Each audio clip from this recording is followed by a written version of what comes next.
Hello everyone, তো তোমাদের সাথে আজকে একটা মিনি ভ্লগ শেয়ার করব। তো বাড়িতে দুধ ছিল আর সেমাইও ছিল। ঈদে তো এবছর সেমাই খাওয়া হয়নি, তাই ভাবলাম একটু সেমাই বানিয়েই ফেলি। কি বলো তোমরা? তো দুধটাকে ভালো করে জাল দিয়ে নিয়েছি। তারপর দেখো, দুটো এলাচও মুখ ফাটিয়ে ফেলে দিয়েছি, তাহলে গন্ধটা ভালো আসবে। আর চিনি যেহেতু দেবো না, তাই জন্য একটু কনডেন্স মিল্ক দিয়েছি।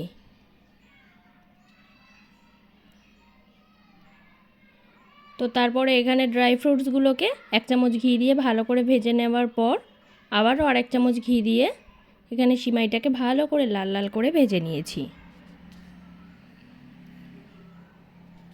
তারপর ওই ফুটন্ত গরম দুধ যেটা বানিয়ে রেখেছিলাম আগে থেকে, ওটার মধ্যে দিয়ে একটুখানি ফুটিয়ে নিয়ে ব্যাস ঢেলে দিয়েছি। আর যে কিশমিশ কাজু টাজুগুলো ভেজে রেখেছিলাম ওগুলো আমি ওপর থেকে ছড়িয়ে দিয়েছি।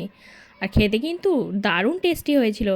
আর সাথে দুপুরে রান্নাটাও করে নিয়েছি। এখানে দেখো বাটা মাছ ভাজা করেছি, আর ওপর থেকে একটু পেঁয়াজ কুচি দিয়েছি। এদিকে ছিল ভেন্ডি ভাজা, আর গরমকাল তাই আমডালও করেছি, আর একটু চিকেন স্টু বানিয়েছি।